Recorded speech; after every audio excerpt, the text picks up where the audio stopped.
hadirin senantiasa kita bersyukur kepada Allah Subhanahu wa taala. Diberi nikmat sehat, nikmat yang lain yang tak bisa dihitung.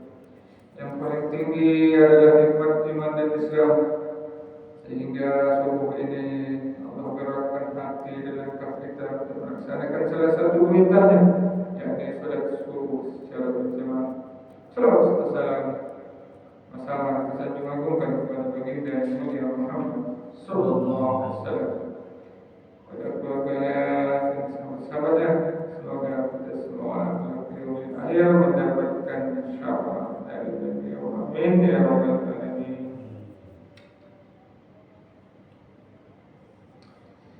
Mari kita akan mendengar kemudian nasihat-nasihat baginda Rasulullah, hadis-hadis baginda Rasulullah antara firman Allah Subhanahu wa taala tentang bab daripada fadilah zikir, yakni dari Abu Hurairah radhiyallahu anhu. Dari Abu Hurairah radhiyallahu anhu Rasulullah SAW bersabda, ada dua kalimat yang ringan di lidah, berat di timbangan amal, dan dicintai oleh Ar-Rahman, yaitu Subhanallah wa bihamdihi dan Subhanallahil azim, yakni Subhanallah wa bihamdihi, Subhanallahil azim. Hadis riwayat Bukhari dan Muslim.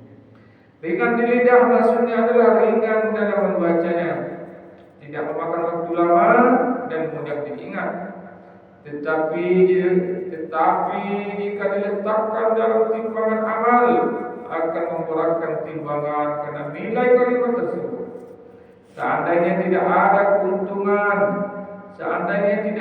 keuntungan pada dua kalimat ini selain cinta Allah SWT kepadanya, adakah yang bisa melebihinya? Imam Bukhari mengakhiri kitabnya Sahih Bukhari dengan kedua kalimat tersebut. Dan hadis inilah yang digunakan sebagai penutup Sahih Bukhari. Rasulullah SAW bersabda, jangan kalian meninggalkan amalan 1000 kebaikan setiap hari. Bacalah Subhanallah wa bihamdihi setiap hari 100 kali. Kalian akan memperoleh 1000 kebaikan. Insyaallah kita tidak berbuat dosa sedemikian banyak setiap hari.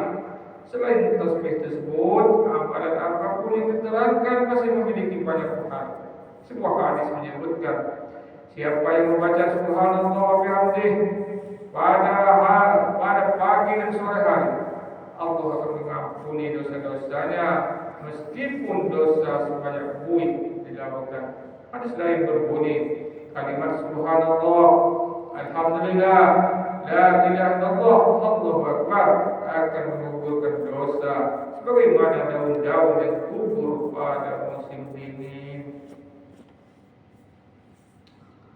Hadis yang lain yakni dari Abu Dzar Rasulullah SAW bersabda, maukah aku beritahu kepadamu suatu kalimat yang paling disukai oleh Allah? Jawabku, tentu ya Rasulullah. Beritahukanlah kepadaku kalimat yang paling disukai oleh Allah. Maka beliau bersabda, Subhanallah wa bihamdihi. Hadis lain menyebutkan, Subhana Rabbi wa bihamdihi.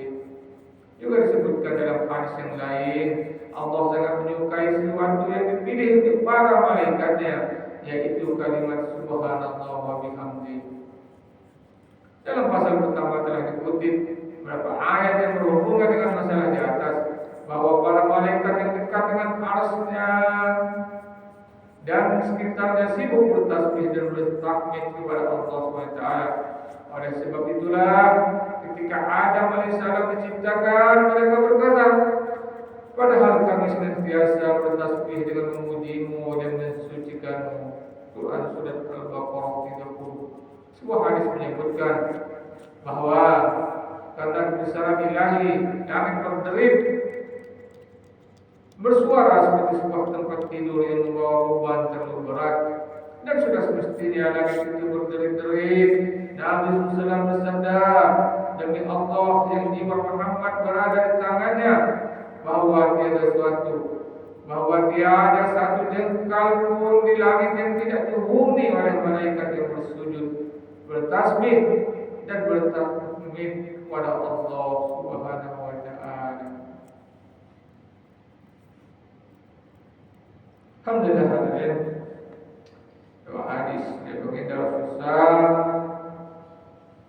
Kita dengar bagaimana kita selalu berzikir kepada Allah Subhanahu wa taala dengan kalimat subhanallah wa bihamdihi subhanallah wa ta'ala, atau subhanallah wa bihamdihi, ataupun la ilaha illallah. Kita amalkan, insyaallah kita bisa mengamalkannya setiap hari, kapan saja, di mana saja, karena amalan ini seperti yang disampaikan sangat ringan, akan tetapi timbangan pahala yang sangat berat di sisi Allah Subhanahu wa taala. Semoga Allah memberkati kita.